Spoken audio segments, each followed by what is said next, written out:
Hello बच्चों, आज profit and loss appropriation का एक सेकंड क्वेश्चन मैं आपके सामने करने वाला हूँ। जो मैंने कल आपको एक क्वेश्चन सिखाया था, उसी टॉपिक से रिलेटेड एक और क्वेश्चन है। इस क्वेश्चन को आप ध्यान से देखिए, समझिए, ठीक है। और जो क्वेश्चंस मैंने आपको दिए हैं होमवर्क के लिए वो आप कीजिए।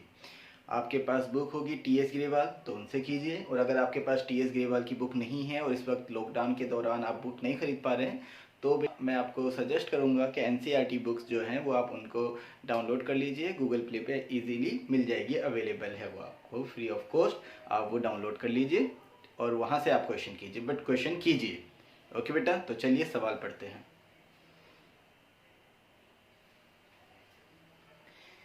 X and Y are partners sharing profits in the ratio of 3:2 with capital of rupees 8 lakhs and rupees 6 lakh respectively. X और पार्टनर हैं और उनका जो प्रॉफिट शेयरिंग रेशियो है वो 3:2 का है और उनकी जो कैपिटल है वो 8 लाख और 6 लाख रुपए है। Interest on capital is agreed at the rate 5% per annum, यानी कि इंटरेस्ट ऑन कैपिटल जो एग्रीड है उनके बीच में वो 5% पर एनम का है, यानी कि पार्टनरशिप डीड है इंटरेस्ट ऑन कैपिटल से रिलेटेड।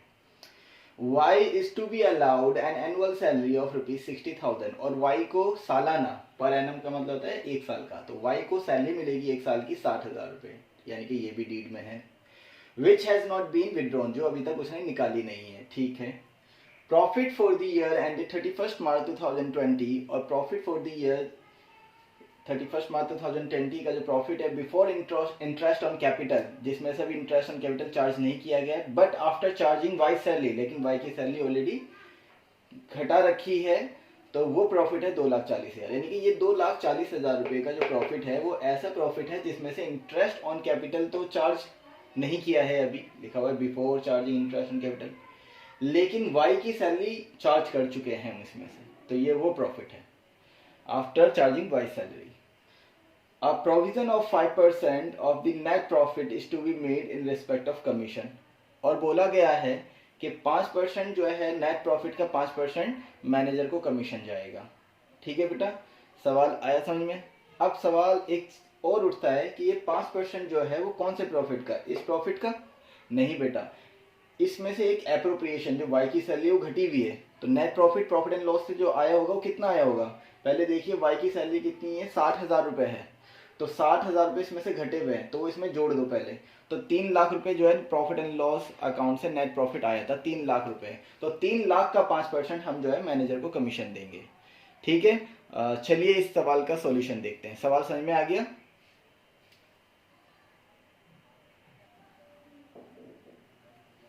तो बेटा ये है उसका सॉल्यूशन, तो चलिए कैसे हुआ ये सॉल्यूशन देखते हैं। आपको जो प्रॉफिट गिवन था वाई की सैलरी डिडक्ट करने के बाद वो था 2,40,000 रुपये का। प्रॉफिट को हम प्रॉफिट एंड लॉस एप्रोप्रिएशन के क्रेडिट साइड में लिखते हैं, तो वो प्रॉफिट था 2,40,000 रुपये, लेकिन उसमें वाई की सैलरी घटी हुई थी इसलिए हमने उसको जोड़ लिया, तो वो हो गए 3 लाख रुपए। अब बहुत से बच्चे पूछ रहे होंगे कि जी जोड़ा क्यों हमने, यहाँ जोड़ने की क्या जरूरत पड़ी। एक्चुअली में जोड़ने की इसलिए जरूरत पड़ी क्योंकि यहाँ पर हमें मैनेजर का कमीशन जो देना था वो नेट प्रॉफिट पे देना था, और नेट प्रॉफिट कितना है, वो है 3 लाख रुपए जो प्रॉफिट एंड लॉस बनाकर आया था हमारे पास, तो वो निकालना जरूरी था ताकि उस पर हम कमीशन निकाल सके मैनेजर का। तो 2,40,000 रुपये वाई की सैलरी घटाने के बाद वाला प्रॉफिट था, उसमें हमने वाई की सैलरी ऐड कर दी, तो जो प्रॉफिट आया था टोटल वो 3 लाख का था। तो 3 लाख का जो है आप मैनेजर का कमीशन जो था 5% था, तो 3 लाख रुपए पे 5% जो बना है आपका 15,000 रुपीज बना है।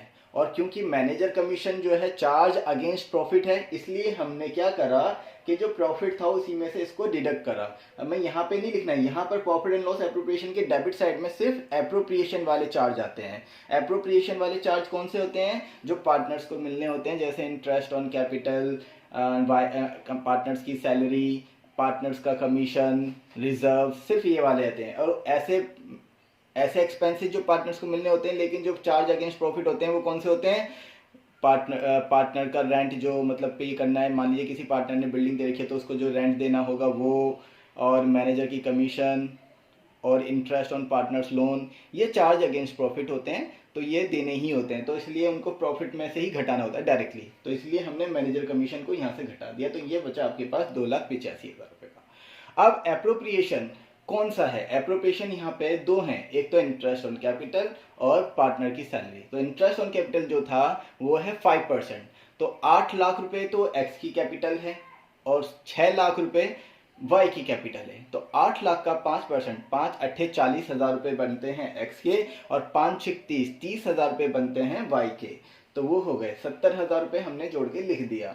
वाई की सैलरी जो है अगर हम यहाँ पे ना घटाते, मतलब यहाँ पे ना जोड़ते, तो यहाँ लिखने की जरूरत ही नहीं पड़ती, लेकिन हमने वापस यहाँ जोड़ दी थी, ऐड बैक कर दी, तो यहाँ पे लिखेंगे। तो वाई की सैलरी कितनी है? 60,000 रुपये जो है सालाना, वो भी लिख दिया।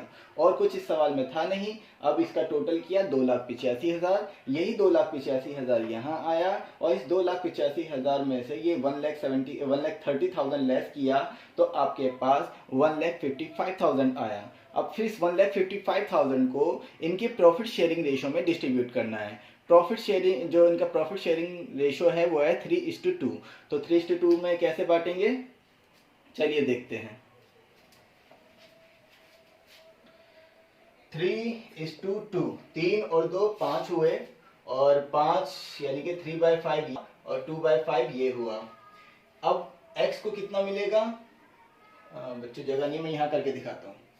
1,55,000 का 3/5, 5 1 5, 5 3 15, मल्टीप्लाई करा आपने 300, 3 1 3, 3 3 9, तो 93,000 आ गए। इसी तरह से अगर आपको 2/5 करना है तो यहाँ 2 रख दीजिए, तो अगर आप 2 से मल्टीप्लाई करेंगे तो 62,000 यहाँ पे आ गए। तो इस तरह से ये डिस्ट्रीब्यूट किया जाता है। उम्मीद है आपको सवाल समझ में आ गया होगा। तो ये आपका क्वेश्चन कंप्लीट हुआ, और अब आपको जो क्वेश्चन नंबर 19 तक, टीएस ग्रेवाल की क्वेश्चन नंबर 19 तक आपको करना है ये, ठीक है। और अगर आपके पास टीएस ग्रेवाल की बुक नहीं है तो आप एनसीईआरटी बुक डाउनलोड कर लीजिए, वहां से आप कर सकते हैं।